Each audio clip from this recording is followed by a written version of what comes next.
Today on Up at Noon, Deadpool 2 vs. Infinity War. Which was better? Let's have a spoiler-free debate. Speaking of Deadpool, here's all the Deadpool stuff you can buy. It's merch with a mouth. And finally, the Watchmen TV show has a cast. Will it be better than the movie? All that and more. This is Up at Noon.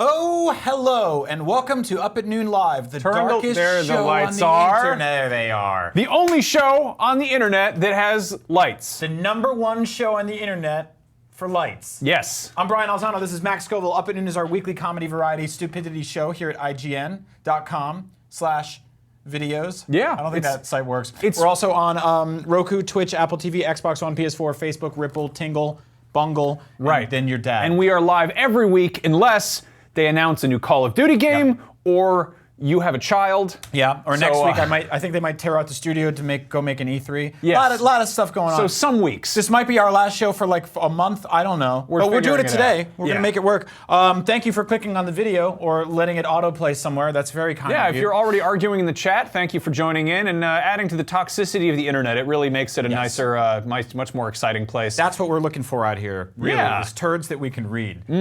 Today, we are talking about two of the biggest comic book movies of the year, probably of the last 5 years, Deadpool 2 and Avengers Infinity War. Both are out now. Maybe you've seen them both, maybe you haven't. We are going to have a very, very calm, very hopefully rational, but incredibly spoiler-free debate about the merits of these two films and how they sort of compete with each other. Because that's what we like to do here. We like to take two of your favorite things in the world and make them fight.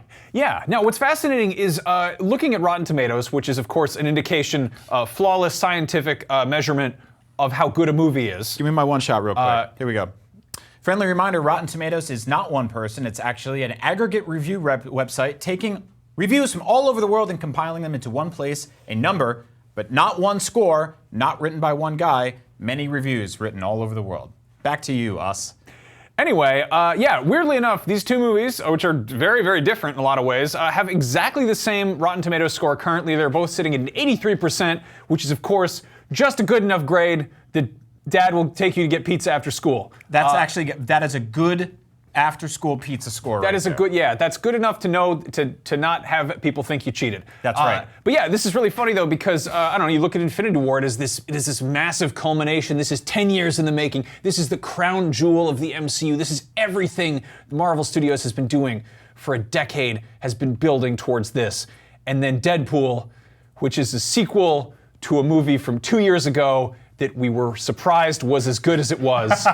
And it's still really good. It's a really good time. Honestly, we like both of them, but they are very drastically different in a lot of different ways. Yeah. So to kind of compare them is completely unfair. It's much tough. in the same way that, I don't know, making like video game consoles or different comic book universes fight, you know. Exactly. So I think let's get into, I guess, how that works kind of to begin with. So reviews effectively, or at least the way I see them, it's not necessarily you start with a score of 100 and you chip away until you're down to 83, as you are here with Deadpool and Infinity War. Reviews are basically championing something based on how well it accomplishes what it sets out to do. So for Deadpool 2, it's attempting to basically, I don't know, kind of one-up the original film, keep the continuity going, keep that fun and stupidity going. Whereas Infinity War, as Max alluded to, is effectively attempting to create the beginning of the culmination of the last 10 years of Marvel movies. So a little bit more weight on its shoulder, and I will say that both of those movies have definitely succeeded in what they attempt to do. You agree, right? Oh, totally. Yeah. I think these are both great movies. Yeah, so. you're kind of reviewing them on very different rubrics, though. Yeah. So obviously, when you get down to it, they're action movies. Yes. You know, superhero movies are kind of like they're action movies with extra powers and more costumes, and I think they both definitely succeed in terms of action, but it's a sort of different kind. I feel like they got, for Avengers, obviously, you know, you've got a bunch of different crazy powers. We got to see, you know, Iron Man doing his nanomachine stuff, and Doctor Strange did his magic, and Spider-Man jumped around, and Thanos threw stuff. Everyone does different types of action, but in terms of it being like a straight action movie, I think it was definitely more, I mean, I think it exists more in kind of a science fiction space almost, whereas you look at Deadpool 2, and it's directed by David Leitch, who has a background in stunt choreography. He worked on all like the Matrix movies, he worked on the original X-Men Origins, he worked on John Wick, and this is kind of I think this is his second movie directing strictly as a director. He worked on Atomic Blonde. Yeah, I will hesitate to say that the fighting in Deadpool feels more grounded, but it is based slightly more in hand-to-hand combat than it is about like projectiles. I know that is a movie with a futuristic soldier. Yeah, I mean, I think the comparison there is, I mean, Josh Brolin plays a key character in both. He plays Thanos in Infinity War, and he plays Cable in Deadpool. In Deadpool, they CG'd an arm onto him and gave him like a glow-in-the-dark eye. In Infinity War, I'm not sure how much of him was there at all. Yeah. I think they might have just mocapped his face. But yeah, in terms of like how much of, I don't know, also what is an action movie? It's obviously a constantly changing thing. Mm-hmm. But in terms of sort of the classic sort of 80s, 90s, like, hey, there's an explosion, there's a gun, there's a chase, the car flips over and explodes for no reason. I feel like Deadpool 2 was definitely a better action movie. Mm-hmm. But if we're grading it on sheer volume of superheroes, then I agree. But I want to give some credit to Infinity War for doing something that I think our biggest fear going into that movie was, how are you going to balance all these characters? And I think our worry about that was that every single one of them would have this like dialogue-driven one-shot. And instead what they did was really smart, and again, no spoilers, but they kind of grouped off a bunch of different characters. They took 2 or 3 characters from over here, 1 or 2 from over here, 1 from Guardians, 1 from here, 1 from there, and pulled them together and had them fight different enemies in sort of like in pairs or in trios or in, quintuplets almost. Yeah. And they made them kind of like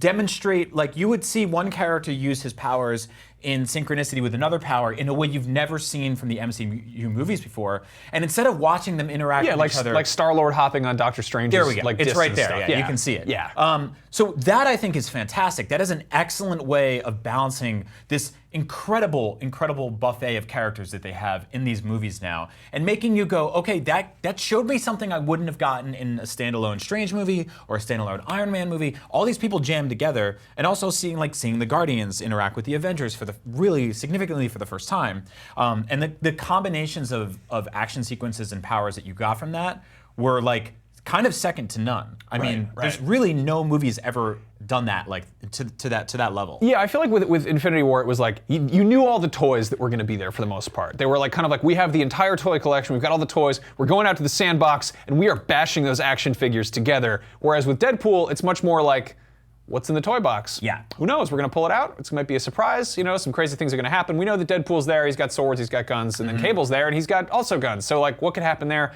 I mean, it's obviously a much smaller sandbox to play in. Yeah. But yeah, also, the other thing is, if these movies were straight action movies, I don't think they would be anywhere near as much fun. There's a lot of humor in both of them.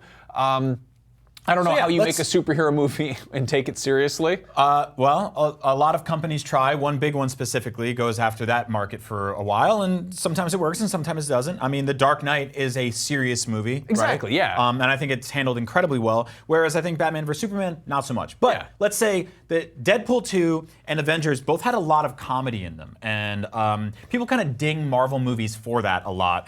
But Deadpool 2 is a straight-up comedy. Like, it is an action movie too, but you're mostly there because you're going to laugh. And I laughed out loud multiple times during this movie, but I did as well with Infinity War, which I think I found pretty surprising, because I thought, this big culmination would be kind of a little more dry and a little more morose, and it does get there. Don't get me wrong, but there's a lot of really great writing in Infinity War, and there's a lot of really great jokes in that movie. Also, what's cool about Infinity War is they set it up to be this incredible, just like very serious and drab, and like, oh, it's the fate of the universe hanging in the balance. And I think they threw a couple jokes in the trailer, but for the most part, the score that they were playing was like this slowed down, like droning version of the Avengers score, and you're like, oh, the stones are together, Thanos has got the big oven mitt, he's gonna cause some trouble. I'm not here for the jokes, I'm here to see them throw down. Whereas Deadpool was like, the first trailer we got, he was doing a Bob Ross impression. Right. We always knew that Deadpool was going to be silly going in. So in that sense, the expectations are they're different, It's different, but on the same page, Infinity War has a talking raccoon in it.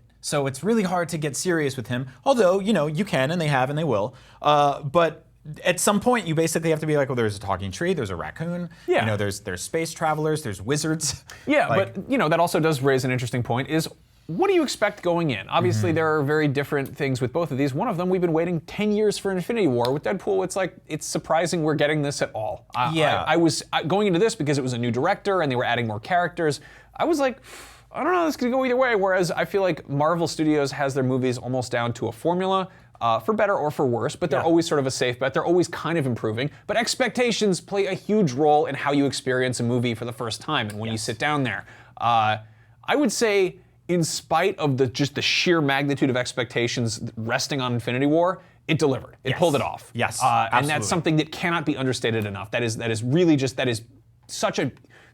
To build something up for 10 years and have it not be a disappointment, Marvel Studios should be applauded for that left and right. Yeah, of course. I mean, especially if you look at something like The Last Jedi, which was completely divisive for people and really was only building up for a few years based on when Disney got the license, not counting, obviously, 40 years of Star Wars before that. Different conversation entirely. But I was in the middle of Deadpool 2, and I kind of thought to myself, like, I could watch a sequel to this movie every 2 years. There's something about this movie that feels like ripping a comic book off the shelf and flipping through it and just having a good time. Whereas the Avengers, Infinity War, we're getting a sequel to that in 1 year and will effectively be the culmination to that saga, and we'll see where it goes from there. But that was a lot. Like, there was a lot to take in. I don't know if I want to do that every 2 years. I think I'm happy with that culmination happening and then splitting off and then getting individual stories again. Whereas Deadpool, it just felt like, I don't know, like it's the stakes weren't as high, and there was something that was sort of like released the pressure valve on that made me just go like, okay, like this movie doesn't really have necessarily the fate of the world resting on its shoulders, so I can kind of enjoy it for what it is, which is like just a kind of more simplified good time of a film. Yeah, I mean, with Infinity War, like we've been trained to expect a certain level of quality from Marvel Studios. Some people don't want it, whatever, they're over it. But I think for the most part, we're like, okay, like since the first Iron Man movie, we're like, all right, and they've had a few missteps here and there, but for the most part, you're like, okay, we expect a quality film from you. If they just come out and release this incoherent pile of trash, we would have been like, what happened? In the case of Deadpool, that was a stunning surprise, the first Deadpool, because the X-Men movies are so consistently inconsistent and all over the place with quality, and I think Deadpool 2, I was waiting for it to just completely lose the momentum, and for Fox executives to come in and be like, you gotta add Gambit to tease the Gambit movie. Have Channing Tatum show up. And spoilers, he doesn't, because they have no idea what they're doing with that movie. That's true. I'm still not gonna give Fox the benefit of the doubt and be like, yes, they've got it. New Mutants is here, and Dark Phoenix is gonna take off, and Deadpool 3 is gonna be fantastic, and X-Force is gonna fit together. But in the case of Marvel, like they have been very carefully like plotting this out and setting it up, and they've announced something and they deliver on it.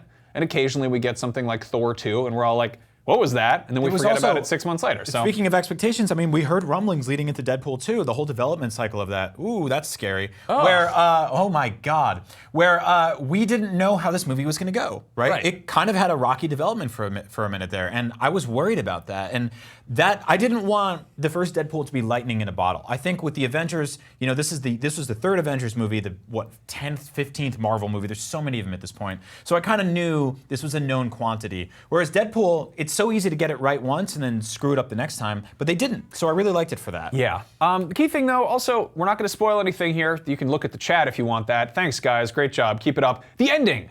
Movies, historically speaking, have endings. When you get to the Marvel Cinematic Universe, it's less of a sort of concise, lights go down and that's it. Typically the lights go down or lights come up and you're like, oh, the movie's over, the credits are rolling. But in the case of Marvel movies, they trained us to stick around and hang out. With Infinity War, that kind of ended on a cliffhanger, which isn't really that much of a cliffhanger because we know they're making a lot more movies afterwards. Yeah. And we kind of know that X-Force is coming and Deadpool 3 maybe, and there's more X-Men movies on the way. And there might be other things where those characters show up in, but for the most part, I think Deadpool 2 was like, this is the end of this movie, and it's over. We weren't left like, oh, what's gonna happen next? We gotta stay tuned until 2019 to find out how this concludes itself. There was effectively a conflict set up in Deadpool 2, and then there was a resolution, and then there was a really fun post-credit scene, and then we walked away going like, I can't wait to see the next episode of this show. Exactly, which is honestly, it's kind of an outmoded way of making superhero movies. Even the fact that Deadpool 2 has a 2 in the title, that's kind of unusual these days. If you look at, Thor Ragnarok wasn't Thor 3, it was Thor Ragnarok.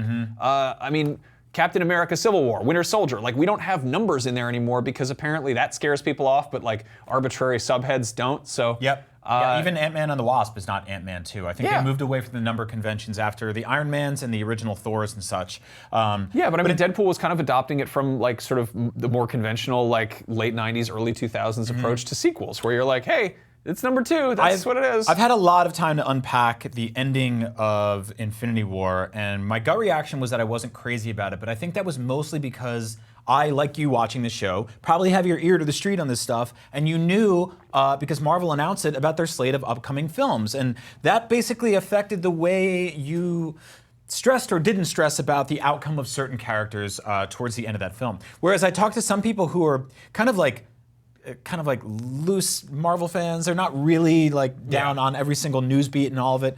And they walked away being like, oh my God, I can't believe that happened. Like, I can't believe that's the way that movie ended. Sure. Are you okay? Yeah. And so I think that, I'm trying to be as spoiler-free as possible, and I think I'm doing a good job. And I think, so that's really interesting because we have to remove ourselves as like ultra nerds who listen to every single thing and read every single news article and check out all this stuff every single day to kind of interpret how people watch that movie for the first time. I read stories of people who brought their kids who just walked out of that theater like, oh my God. And like we're reading business articles on on Hollywood Reporter, so we're all screwed up in the head. But like a 10-year-old kid watching into that movie is probably like, yo, really? And so you got to think about that too. That said, in terms of a film that ended, as Max said, I think Deadpool did a better job of it. So if we're gonna go down the scorecard, what do we go through here? Rotten Tomatoes, they're tied, right? Reviews, they're tied. You can debate those for the rest of your life. Reception, action, comedy, expectations, and ending. Okay. I don't know why I needed to switch to a second thumb after I just did I should have just done 5 there. That was 5 criteria. Well, there's more hands here if you two, and then you carry it, and then Anyway. End of the day, they're very different, and it's okay to like things for different reasons. I think everyone has their own particular taste. Pick one thing. I like Deadpool 2 better. Me too. Just a little bit. I just had a little more fun watching them. Yeah. I think it was. I don't. It was. It was us. Don't be mad at us. Yeah. Sorry. No, it's okay to like. I really like the other one. If you thought Justice League was the best, that's okay. That's okay too. That's fine. It's all right. Have fun with that. It's less right, but it's okay. Yeah. But it's all right. Yeah, and if you're mad at us for crapping on the DC Universe, we learned it from Josh Brolin, star of Deadpool 2 and Infinity War. Yeah, he makes fun of that a lot. Yeah, and the Goonies.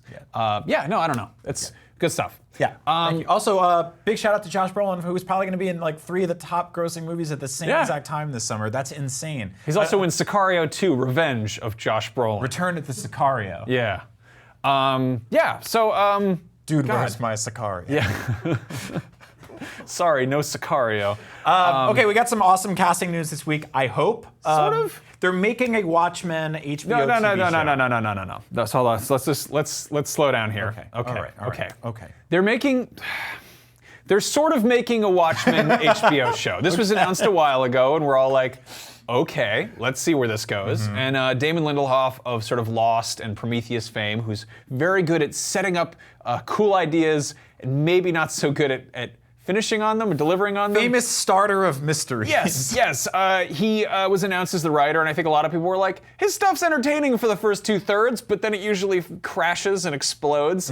He put a 5-page letter on his Instagram story, which was basically like, here is a story of my relationship with Watchmen, and yes, I am defiling something that you love, but here's a story about my father drunkenly yelling about how the rights to Watchmen exist in a weird nebulous region between Vertigo Comics and DC and Warner Brothers, and how his dad bought like a bootleg script for the Watchmen movie that never came out in the early 90s. And basically he was like, it's a 5-page letter being like, I understand the expectations riding on this. And at the same time, the Watchmen show that he's doing is going to be a new story. He is not going to retread, reboot, recreate, or re-whatever the original Alan Moore story. It's going to be a new story in the same world with new characters, but probably some old characters. And it's going to be set in present day. So way late. So 25 years later in the timeline? It might as well be a new show. I think it's going to be. The original Watchmen takes place in the 80s, right? Right. Yeah. Okay. So we got that down. So here's and they're not going to look anything like this because I think they're going to distance this from the Zack Snyder movie. Yeah, this is them in witness protection. Yeah, I drew that in Photoshop. Great work. Thanks. That's good. Yeah, so I don't know. We don't know. Basically, what we know about this Watchmen show is that it's called Watchmen. That's it. That's sort of it. They announced some casting. Regina King, who you might know from the voice of like half the Boondocks. Yep. And she's also on The Leftovers, isn't she? Yes, I believe so. Yeah, and then Don Johnson, Sonny Crockett from Miami Vice. Shout out to all those 43-year-olds watching our show. I have a feeling we're going to see a lot of Leftovers alumni join the show because they're already in the system. That was a hit show, and it's wrapped. You should watch it because it's super interesting. Yeah. It also ends, so that's good. A lot of shows don't. Yeah. They just kind of float away or get canceled. So that's a thing. And then Tim Blake Nelson, who you might know as was he the mouse guy from The Green Mile? I think so. He also played the leader in The Incredible Hulk, starring Edward Norton. Who could forget that key role? I tried to. Yeah, exactly. I don't know, he's one of those. I feel like those are curious characters, and I could see them working. I could see Don Johnson playing a fantastic version of the comedian. Yes. Because he was an action star in the '80s, so it makes like perfect sense that he would be this sort of like washed-up alcoholic, gritty version. That's also Don Johnson. I really like him. So that's what's interesting, because a lot of these guys are kind of washed up in the Watchmen. Who washes up the Watchmen? Who washes the Watchmen? Who in the '80s, where the comic and movie originally took place. So if this is 30 years later, what are they, like 80 years old? I don't know. Like that dude's like 50. It's gonna be. I mean, Dr. Manhattan's gonna be around, maybe. I don't know. Anyway, this is the thing. Is we're talking about the casting. Let's move on. Let's come back to this. We when we have got a better idea questions. of how things are gonna look. Also, sort of announced recently, to the chagrin of I don't know who exactly. There's a new Thundercats show on the way, coming to Cartoon Network, I think, and it's. I'm going to explain something real quick. This is the life cycle of us finding out about this news. Let's pop up this full screen real quick. I don't know if everyone want to see this. Here's Thundercats. I grew up watching Thundercats as it aired on television. I'm old, as you can tell by my eyes. I love that show. In 2011, they rebooted it as like this gritty anime. It got like 6 episodes and got canceled because it was kind of a wet fart, and no one watched it because it wasn't that great. But it was sort of the gritty reimagining of what people thought this would be for the new generation. You didn't watch it, they canceled it, and now here we are. So they've rebooted it now. This is now going to be on Cartoon Network. It's got this obviously very Adventure Time, Steven Universe art style pretty to much it. in the style of Teen Titans Go or OKKO. Like people are like, this looks like everything else on TV right now. You and I saw this. Our gut reaction was awesome. Great, this looks so much fun. I'm like, I have a kid coming, this is gonna be great. There's gonna be a whole new Thundercats for a new generation. And then, like I always do, my dumbass went online and I found out that everyone hates this. I had people telling me that I'm not a real Thundercats fan. Excuse me, can you see the size of my mum-ra? It's 18 inches tall, it glows in the dark. Oh, and I have a tattoo of that thing on his chest with the 2 snakes. Like, I have a Thundercats tattoo. I like Thundercats, okay? I mean, if we really want to go into it, like a good family friend is this dude Peter Lawrence, who was one of the showrunners back in the day, back in the 80s. He's sometimes just randomly hanging out at my dad's house, and I go in there and ask him questions about Robert Burbles, and he doesn't want to talk about it because that was a long time ago. Max loves movies so much his legs is covered in toilet paper right now. That's for a lot of reasons. Anyway, Thundercats, though, is like, it's always been weird and campy and kind of stupid, and they tried to go the serious kind of action route, and it didn't perform because, I don't know, I saw a really good take on it that people, like kids who want like darker stories, they either get into anime or they get into games. So like, I don't know, a TV cartoon in 2018. Oh, by the way, have you paid attention to what's happening at TV? In TV, like 2 weeks ago, I think the networks canceled something like 19 shows. Yep. TV's not in a good spot right now. So to be like, if they were like, hey, here's a digital video series coming to Netflix or something. If they went like the Voltron Legendary Defender route, that could have been more serious, but clearly that's not where Warner Brothers Animation's headed at. So, quick reminder, they are not drawing over the original show. That's still available. You can go get that wherever you want. Yeah. It's corny as hell, and I love it. It's very dumb. Yeah, dive into it. Why don't you get in the second season where they find a bunch of second Thundercats who are hanging out in like a cryogenic frozen capsules. They're not great. And those robot survivors bears, of Thundera. They fight a bunch of like... They show up in episode 5. Yeah, there's those like skateboarding teens. Burbles. You know he's a child stuck in a man's body? Did you know that? Yeah, That's are you weird. a 5-year-old stuck in an adult body? Is that why you're mad about Thundercats? Check it out. Anyway. Check me out. Maybe give yourself some sight beyond sight to how wrong you are about the show. Sorry, We've gone 26 minutes without talking about Star Wars, and now legally we have to because we enjoy it. And we're but chills. Some of you might be sick of Star Wars. So let's talk about Star Wars for a minute. Yes. We both saw Solo, a Star Wars story, earlier this week. We got to go to an advanced screening of it. We won't spoil anything here. We were going to talk about how we feel about it. Yes. We both enjoyed it, but we're at a point in terms of Star Wars fandom where apparently enjoying Star Wars is kind of a controversial thing to do. Yes. So let's talk about how to enjoy Star Wars even if you hate it. The Last Jedi was incredibly divisive, and it was also hot on the tails of Star Wars Battlefront 2, which was, let's be honest, kind of a crap-hot train wreck of a video game launch. The direction The Last Jedi went was it turned a lot of people off. A lot of people didn't think it did a good job. I've seen it referred to as a slap in the face a lot of times, which is sort of an oddly specific like injury. It's not that bad. Well, It's, a lot of people were like, that's isn't, not my Luke Skywalker, and that's not my Leia, and blah, blah, blah, blah. But, people have justifiable complaints with that film. I've seen it like 4 or 5 times. I have issues with many things in that movie as well. I think I have issues with everything in life, really, while we're here. But specifically, a lot of the Star Wars movies, none of them are perfect. They all have their problems.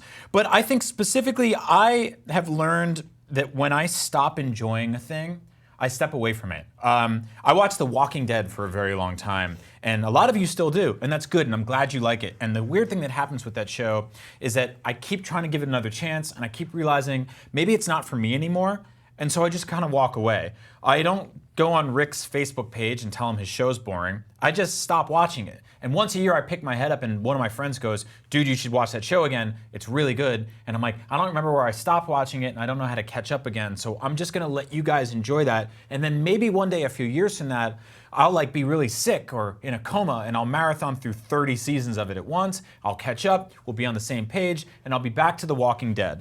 But for now, I left. It's not for me anymore. But maybe it's for you, and maybe you still like it. So that's why we're here to tell you, if you don't like Star Wars anymore, it's okay to walk away and to take a break. Yeah, I took a long break from Star Wars. I was super into Star Wars. I don't know, middle school, early high school. Was really excited for, Episode 1. I'll be honest, when it came out, I was young enough that I was like, yay!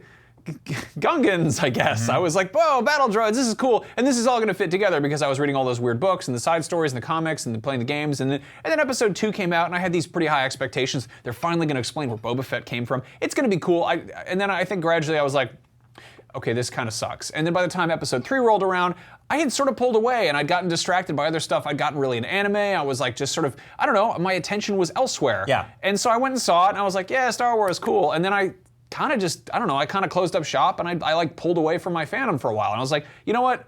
Maybe Star Wars isn't really for me right now. Me too. It was kind of a dark time. The prequels had ended. There was nothing in pre-production in terms of new movies. We heard some ideas kicking around. The video games were pretty good.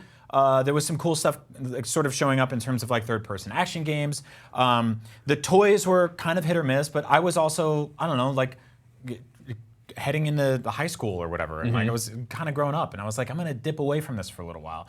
And then The Force Awakens happened and I was like, you know what? Like there's something, they say in that movie, there's been an awakening. And I've known you for close to 8 years now. And you did not want to talk about Star Wars until The Force Awakens. Yeah, I think the year leading up to that. I watched that Star Wars fan in you come out. Well, because you and I went to Star Wars Celebration together, and I had this weird thing happen where I walked around with you, and I was like, oh, I love this.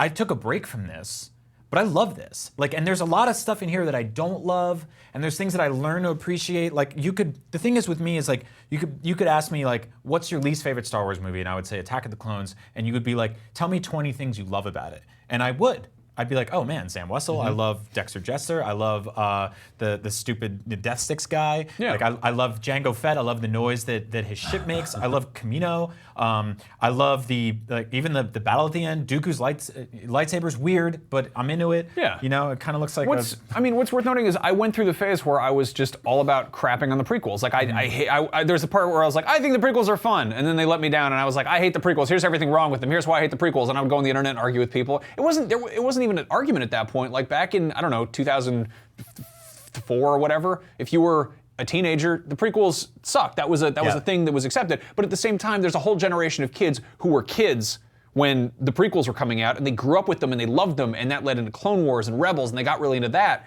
And then these new movies came along that are not about like these characters they love. They're about the old characters from the 70s, and they come out and maybe they don't do the thing they wanted to.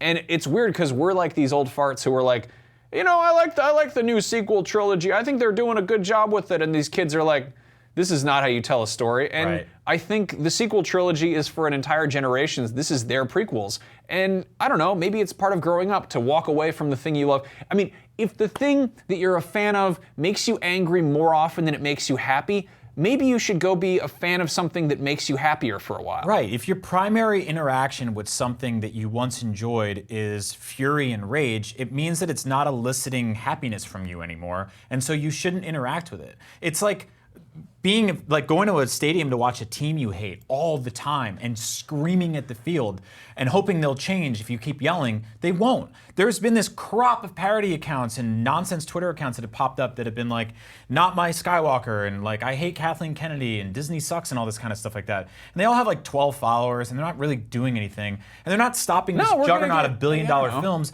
And I understand, like, there's a reason for that. You want things to change, you want them to be the way they used to be, but maybe they will be someday. But being angry at them is not going to shape them or force them to change in a different way. So do what I did with the things I don't like, step away for a bit, come back someday as an older, wiser man or woman or child. No, I mean, if Star Wars sucks for you right now, go read Frank Herbert's Dune books. Go watch The Expanse, which just got canceled then picked up again. Go play Mass Effect. If you need space stuff, there is no shortage of that. Or dude, get into Star Trek. If you love George Lucas, rewatch the Clone Wars. Like, that is like what 100 hours of stuff directly from his brain. Like, I'm kind of between films right now, and I started watching Rebels, and I wasn't really crazy about the art direction, but I was like, I'll give it a shot. Or I did what I did for a very long time, was just kind of step away from Star Wars and look at the things that I also like in my life, you know, like start reconnecting with a lot of things that I had kind of given up on for a little while. So those are your options.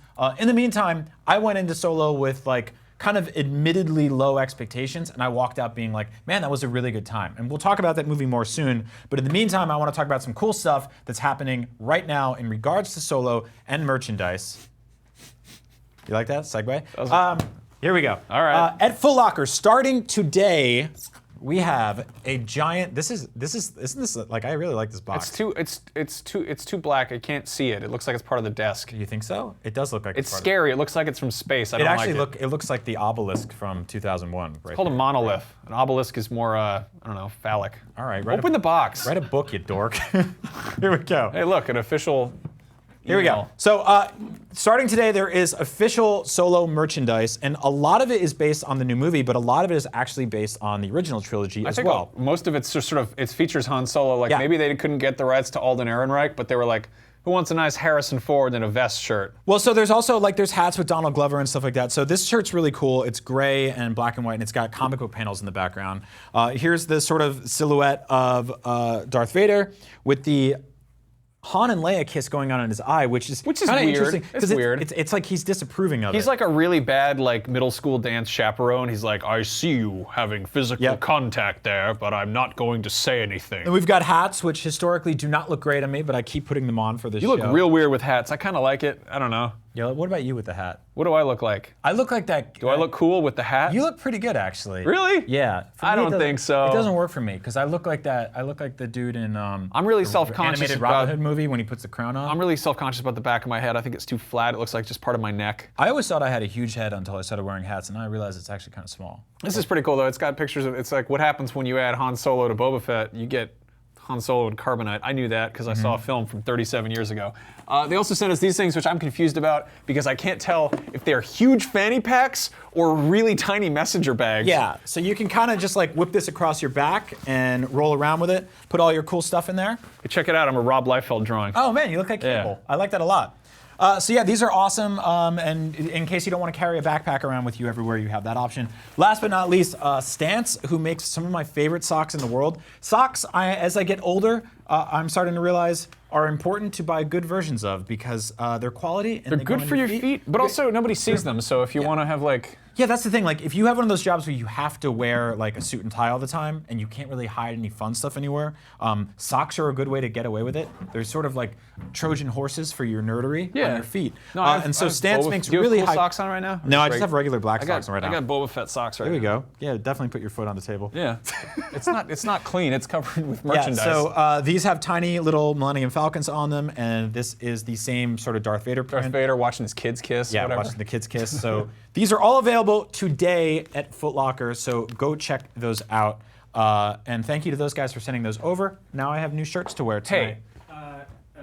Before you answer that, the little myth from the IGN chat asked a while ago where you got your awesome shirt. Oh, so this is actually, I got this custom made. I think I was looking for pictures of Jabba the Hutt to use in like a thumbnail for one of our videos, and I had this thing happen where I found an image from this comic, I think it's from 1997, where Jabba the Hutt eats a guy. And I found this image, and I did not hesitate. I saved the image, I put it in Photoshop, I up-resed it, I went to like Redbubble, and I just printed it out for myself. Like, I was like, I don't care if this is legal, I don't know, I need this on a shirt, so I got this, I custom printed this, and now I wear it a lot because it's disgusting, because he's eating a man. It's terrible. I really love that shirt. Yeah. That's a great shirt. Yeah, I love how I'm like, you know, sometimes you want to dress like an adult, so it's nice to have socks. Here's my Boba Fett socks, and then here's my Jabba the Hutt shirt where he's eating a dude.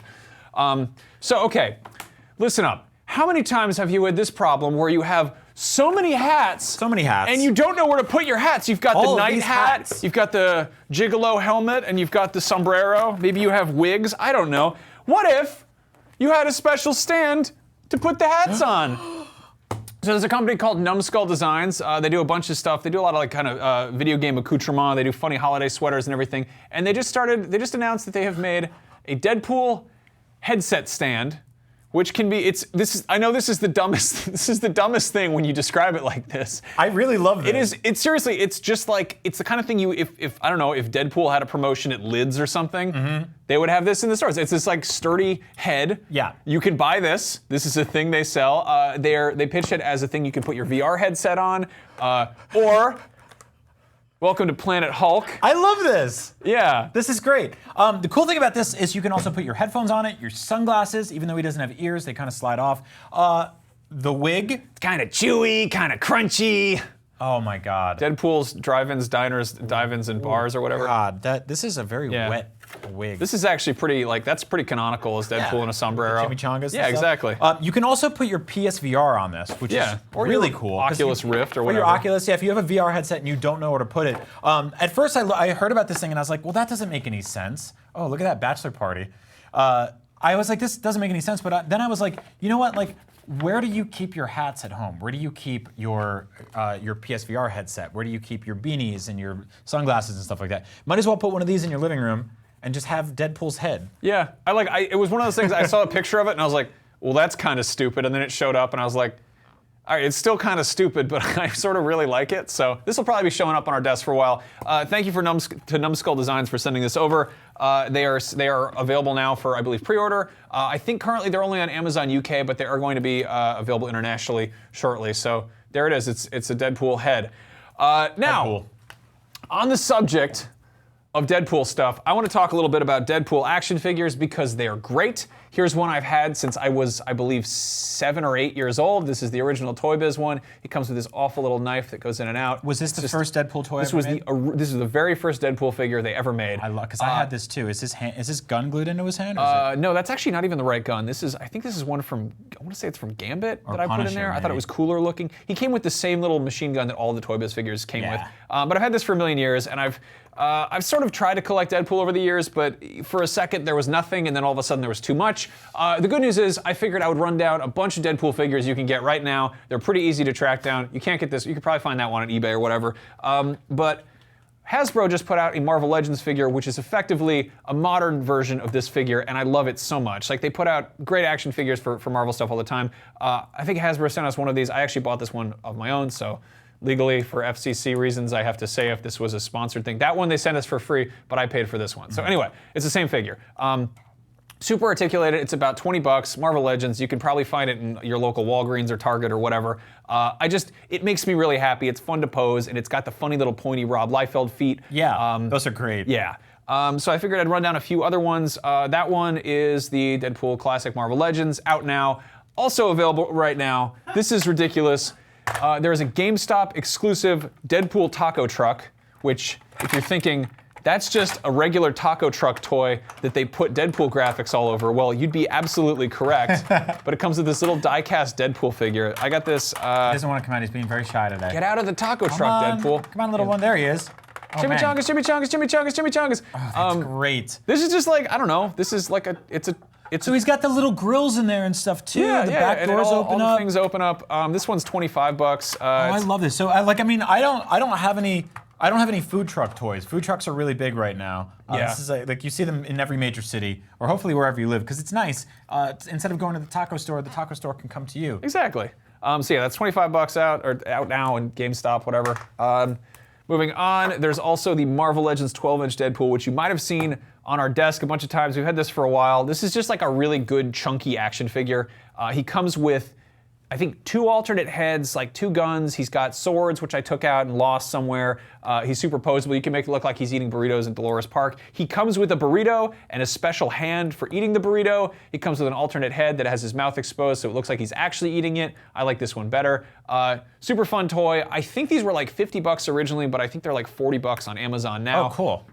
This one I apparently have lost. This is the Marvel Select Deadpool. These guys are typically about an inch taller than Marvel Legends, and they look really articulated, but they're actually kind of hard to pose. This one comes with like a cool base that's got bullets and stuff all over it. Is he in the same line as his Gambit? Yeah, you were same saying? scale as If you want to Gambit. get a shot of like what they look like in comparison, Yeah, they're 7-inch versus 6-inch. They're like kind of hit or miss with the joints. The quality and the paint ops are really good, but those are available at, like, I don't know, specialty shops, comic shops, Barnes and Noble, all that. Yeah, they're like slightly larger than these guys. I think they're usually about 7 inches tall. All right, so moving on. This one I've been on the fence about a whole bunch. NECA puts out quarter scale figures. Quarter scale means that is a quarter of the size of an actual man. So that is like an 18-inch tall figure of Deadpool. So it's like a 1.5 feet It's tall. absurdly. It's about the size of this Mumra, probably bigger. What's stopping you? I don't know where to put it. It's massive. They put out the first edition here, which comes with like a bunch of. It comes with like brass knuckles that say like "pool" on them, and they put out a second one that has a backwards hat that you can take off his head, and his brains are exposed. They just totally went like fully bonkers with it, and I totally love it. It's not particularly inspired by the comics or by. Put it right here by the on movie. our set. Look at Okay, this. fine, I'll get it. I'll Say goodnight to the mummy. NECA, if you're watching, just please send it. Mumra, if you're watching, thank you for your services, but it's time to retire. Next up, Kyoto is a Japanese company that makes this line called Revoltech, which sounds like it should be like revolting, but in reality they have these little tiny these little clicky joints that are like, if you like to pose a figure and you're aware of the joints wearing down, this is a great option. This actually belongs to Jordan Parkhurst, who's in the back right now. This is his toy. What's up, Jordan? He even made a custom book. There he is. There he is. He's slouching. He makes those weird messed up animated intros for our show that you are watching right now. But he made a little custom book that says "The Little Unicorn That Could," and you look inside and it's talking about a unicorn. That is awesome. But yeah, they're superposable. These guys will run you about $100 depending where you go. And then let's see, Marvel Legends put out a few months ago, maybe last year, they put out a Deadpool that's actually annoyingly hard to get a hold of, but it comes with a boxing glove bazooka and a taco, alternate head, bunch of guns. I need to grab that toy eventually. Yeah. It's a fun one. God, did I get pictures of the Figma? I don't think I did. There's also, Figma is putting one out that has a regular version that's like $80, which is like, it's cool. The deluxe version comes with a separate set of legs that aren't wearing pants. So he's got little underpants with hearts on them. Forgot to grab images of that. They should do one. They should do the baby legs one. Yeah. So those are, that's spoilers, man. Okay, all right. So those are a bunch of Deadpool figures. Of course, there's also lots of stuff out there like Hot Toys and Nendroid and Sideshow. There is no shortage of Deadpool stuff to collect right now, but those are a few kind of choice favorites. I highly recommend this one. I'm really into that. Oh, he's great. You can get him at Walgreens, like we always say. These are just $20. Yeah. In fact, we actually have the rest of the wave here. So Hope you like obviously- toys. We're getting into it Yeah, today. it's toy time, guys. We're getting deep. So yeah, here is the Marvel Legends Deadpool from the latest wave. This is all X-Force themed stuff. Hasbro was good enough to send over an entire case for us. Deadpool's good. I like him. You know, I've had a lot of Deadpool figures over the years. This one, it pulls it off. The cable, though, is absolutely worth writing home about. This is one of the best figures this wave has done, or this series has done in a very long time. These guys are about $20. You can find them. If you can find them, they're out there. This cable has, I don't know if you can even see this, the light from his eye, his techno-organic virus light up thing is sculpted on there. He's got these big, huge guns, these big, stupid boots. The only problem here, awesome. This is such a good toy. I'm gonna say it, his feet are too big. He should have like that weird top-heavy look for him. They had to hold this big boy up, Yeah, man. he's got all these things. He's got these little boots and everything. that. I feel like they really the colors There's are totally his eye. dead Can you on. tilt him a little bit? Yeah, look at that. Oh, I love that's that. so good. So yeah, that's another one. Of course, it wouldn't be X-Force without, where the hell is it? All right, there's also an alternate version of Deadpool. There's a black and white one. He wears this outfit in X-Force, which I'm not wild about. I kind of prefer the red outfit. There's Gambit falling over. But this one has something really cool. Come on, get it out of the thing. Please just vamp for me. He comes with a water pistol.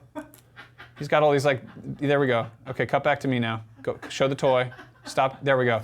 He's got like a little water pistol with like the orange tip. So I love that he's like the super badass, like tactical, stealthy version, but then he's got like. I like his gun too, the blue and black one. Yeah, that one's really cool. That reminds me of stuff that I would make in Metal Gear Solid 5. It's basically just repaint. Pretty much. Slightly different sculpt on the head, right? Different sculpts, different parts, but yeah, I like that it doesn't look like a total just swap out repaint. Right. Also in X-Force is of course X-23. They've been putting off making a proper figure of her for a minute now, but this is Girlverine. This is badass, yeah. Lady Wolverine, as she's known to jerks in comments. But I know she's like a pretty big like fan favorite character these days. I think there's a second Deadpool wave coming out later this year that's going to have like more characters in the black and white color scheme. But while we're talking about them, also in that line is Deathlock, another kind of 90s favorite, who, if you're unfamiliar, is effectively if they made cyborg zombie Captain Americas. And that's him. Yep. They nailed it, and he's got this ridiculous gun. Which I had the original toy of him, and I think I had his #1 issue. I think it might have even been like a #1/2 or whatever. Oh, dude, that was totally at that point where they were just putting out issues. They were like, here's the #1. Yeah. And then it would just sort of peter off. And you're like, oh, okay, fair enough, fine. Then, of course, another favorite from the movie in her comic book version is Domino. I love this figure. This one looks really great. Totally poses well with these. Roy4114 in the Twitch chat says, you got to get a Peter action figure because he is the best. How awesome would it be if they made an action figure of Peter from Deadpool? I guarantee you they're gonna be doing more of that. I really hope they do. Here's a kind of deeper cut character. This is Paladin, who's in sort of, I think he's in Thunderbolts. I think he shows up in some, I feel like Marvel Legends, they always got this wave of like characters. Like, oh, I love him, I love this one, oh, this one's perfect. And then they put out like a character from like, I don't know, like late issues of Iron Man, and I'm like, I don't know that person, and I feel like a fake fan. If you collect all of these, you get the pieces to build Sasquatch, who might seem like a weird addition to this line, but he's actually who Deadpool fights in the first issue of his main ongoing series back in 1996. He's a great toy. So basically how this works, if you don't know, you buy every one of these toys and each one of them comes with a different body part, which looks weird in the box because it's sort of just like, hey, here's cable and a leg. Yeah. And you're like, okay. It gets to be a real pain in the ass if you can't find one figure. I have a Juggernaut in my desk that's like missing one leg. And I'm like, well, I could make up a story for why this happened, but I don't know, maybe the Ruby of Sidorak backfired or something. Anyway, as I mentioned, the fine folks at Hasbro have been very generous to us, so I figured I would talk a bit about their most recent Avengers wave. Thanos is one of the biggest characters of the summer. Everybody loves Thanos. He's got his funny orange glove that he uses to be mean to everyone, all of your favorite characters. He's got no hat because he's too strong. He's the toughest. You want an action figure of him? That's amazing, right? It's perfect. You just go down to the store and you buy an action figure. Except not really. No, you've got to gather the pieces of this figure, much as he had to gather all the Infinity Gems. I love what Hasbro does with action figures, but for the most part, they get it. They'll always have like, a piece that comes with each figure in a wave, and you assemble them all, and you get to build something. But in the case of Thanos, I feel like they really dropped the ball because he's like this awesome character. Everyone's excited about him this summer. He's effectively the star of the biggest movie of the year. And you can't buy the toy outright. So you have to buy a bunch of different toys. Yeah, so here's the sort of Build-A-Figure explanation here. The Avengers Wave is out in stores now. They're about 20 bucks a pop. But if you want to assemble Thanos, you've got to get all of these guys here, with the exception of Iron Man. I'm not even sure which, like the left, what is this, the right leg? Yeah. The left leg comes with #2. Left leg comes with Iron Spider, who's a pretty cool figure. He's good. I like his I like his that look. pose you did there. Is he doing a little, like, a Broadway stint? Yeah, he's doing, what is it? He's really popping his butt out there. Look at those cheeks. What was it called? It was like Release the Darkness, that Spider-Man musical that killed a guy. Yeah. Remember that? Yeah. Try not anyway, to, but there we are. There's also a couple more Avengers figures from the line. There's a Captain America with his funky Wakandan shield. The head sculpt is, they tried. They did what they could. He looks sort of like Chris Evans. Those ones are kind of hit or miss, but that's a solid figure. There's also Proxima Midnight, as played by Carrie Coon from Fargo, who did surprise mocap with the face. I think she did performance capture for that character while she was totally pregnant, which is interesting. They just photoshopped it out. Yeah, and then also in this line, you got to get some kind of maybe less popular characters, such as Songbird, who I am not up on comics enough to really know about, but she's probably going to show up in a movie within the next 7 years. I don't know anything about her, but I will say that's a really cool as hell figure. Like, it's incredibly 80s, and I really love these wings. Definitely pops. Yeah. But yeah, like if you're kind of after figures from Infinity War, you're like, well, I guess I gotta get Songbird too. This one I'm super into is Taskmaster. He's a Captain America character who wound up actually being a regular in Deadpool, oddly enough. I doubt we'll see him in Deadpool movies because he still exists in kind of Avengers space. Yep. But if you want to get, I don't know, Thanos' crotch or whatever, you gotta buy Taskmaster too. And then finally, to collect them all, you've gotta get the leader of the Serpent Society, who's not affiliated with Cobra from G.I. Joe. Yeah, basically, Thanos is awesome. If you want a Thanos action figure, it'll cost you like $80 to get this one on eBay, unless you go out and buy every single action figure. And weirdly, like you said, if you buy Iron Man, like the other iconic dude from that movie, he doesn't come with any Thanos body parts. So like, what's up, man? What's going on? Yeah, and I think there's 2 Iron Men per case. So Iron Mans, I think. Iron Mans. Yeah. Ironsmen. Ironsmans. Yeah, so big thanks to Hasbro for sending this over for us, because otherwise we'd be buying arms and legs piecemeal on eBay for like $13 a pop. It'll cost you an arm and a leg, as they say. Collecting ain't what easy. do we have left?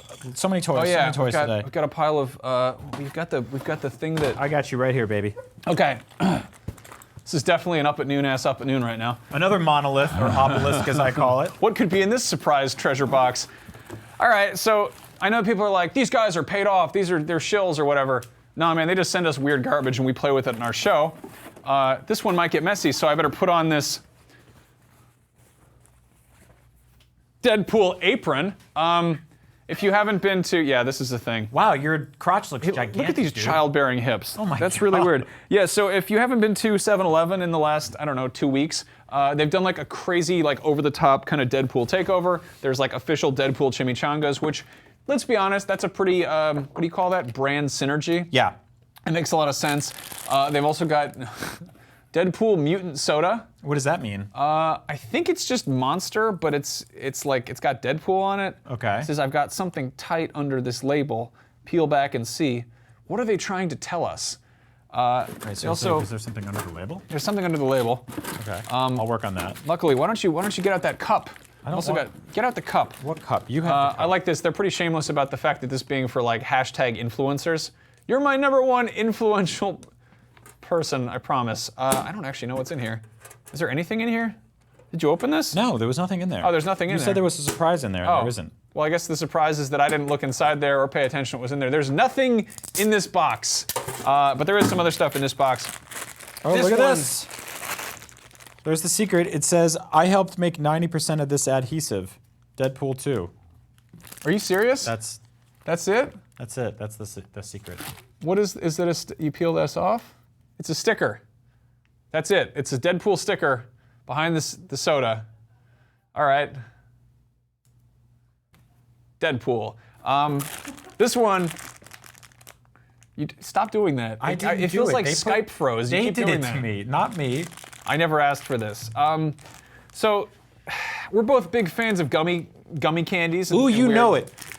This one If is. you've ever seen old fat pictures of me, like that was 80% gummies. If you were to count the rings on the tree of that big body, Yeah. a lot of those were thanks to Haribo. Yeah, well, Trolley also had a hand in it, no pun intended. Here are some Trolley Sour Bright hands. Don't ever say Trolley had a hand This in feels it like when something that they talking would about have my body. at like Spencer's Gift. I remember, like, if you go to like Spencer's Gifts in the 90s, they were like, hey, they sell gummy penises there, and this is like little Deadpool hands, little gummy hands. Oh, that's not Whole 30. I'm gonna get fat again. That's not Paleo. That's so good. Yeah. Anyway, very good. and then of course there's this weird tote bag. I don't know when I would wear this. It's got the, shot from the Celine Dion video he was in or whatever. And then finally, this Deadpool Slurpee straw, which I'm like super into, which you can put in this funny cup. Oh, I actually like that. They crossed out the slurp, so it says P. That's clever. It's on brand for Deadpool. I don't know, Deadpool's like a degenerate who eats a lot of like, I don't know, frozen Mexican food, so it kind of makes sense that they would have like a 7-Eleven tie-in. Here he is pointing at his crotch as you drink from the soda straw. So yeah, I guess thank you to 7-Eleven for sending over this and stuff, and for Alana Pierce for being like, hey, they sent me this. Do you guys want to talk about it on Up at Noon? I was like, yeah, we don't have anything else to talk about on our show. Was that everything we had to talk about? I think that's everything. All right. Well, there's only one thing left to do, and that's to go back. Is this in is time. this like a A witch's hat? Why did they shape this? What, have you ever seen a picture of a witch? No, this is shaped like, this is not a sombrero, it's like a witch's hat, dude. You know what I'm saying? There it is. Is that better? Ow. Wow, we really trashed the joint today. Yeah. How much time we got left? We got 5 minutes left. We can do anything we want. Yeah, I want to give a quick shout out. Already. I want to give a shout out to Floor Kids and Kid Koala and John specifically. Floor Kids is an awesome game. It just hit Steam, but it's also on Switch, and it's a sort of like rhythmic breakdancing video game that doesn't punish you for screwing up. It's about breakdancing. The art is really awesome, and the soundtrack, which is fantastic and produced by Kid Koala, is now on beautiful gatefold vinyl, which they sent to me. I really dig it because even the sleeves have prints on them and little comic books and stuff like that, and this is an awesome soundtrack. So go check that out if you have a Nintendo Switch, which I have right here, because I'm a big boy and I bring it with me everywhere because I'm not afraid of manliness and street bullies. Uh-huh. A little bit. I think you look like you run from bullies and hide behind a dumpster. I look like I am the bullies in the dumpster. You do look like the bully of the dumpster. All right. Yeah, go check that out. What else do we got? Yeah, so while we're talking about huge, big summer movies, hoo boy, it sure is hot out there. I love how we always are like, we don't get sponsored anymore. We used to get sponsored by like various. Can you not? It's so loud. The thing is so loud. You know what's funny? I had this in the back of a taxi the other day, and it was just driving around. It was just like. All right, so we have some promotional Cool. Let me leverage. try. Now, I don't know who sent. I think Foot Locker sent us a juice. Yeah. Yeah. So Foot Locker, the shoe store company, sent us Star Wars Space Punch. I figured we could do a little tasting here. Some weirdo in the comments is going to get mad at us for putting soda over. Oh my God, that smells horrible. You smell that? Mm-hmm. Mm-hmm. It smells like a drink they would serve at Foot Locker. Let's see how it competes against Mutant Soda from Deadpool 2 in theaters now, presented by 7-Eleven. Again, we are not. Oh my God, that smells so bad. Oh! Oh! It smells like the paint aisle at Home Depot. Mother of God! I don't think we should drink this at all. You enjoy that. I will it. not be drinking those things. You dare me to drink the Space Punch? What? It smells like healthy. Barrett. Okay, Barrett in the back says I should drink it. So if I die, this is your fault, Barrett. Thanks to everybody watching at home for this. They told me to in the comments. Okay. I will mix. So this is live. This is live programming. Prince Sam says mix the drinks. We can't do that. There's different cinematic universes, and it'll turn brown.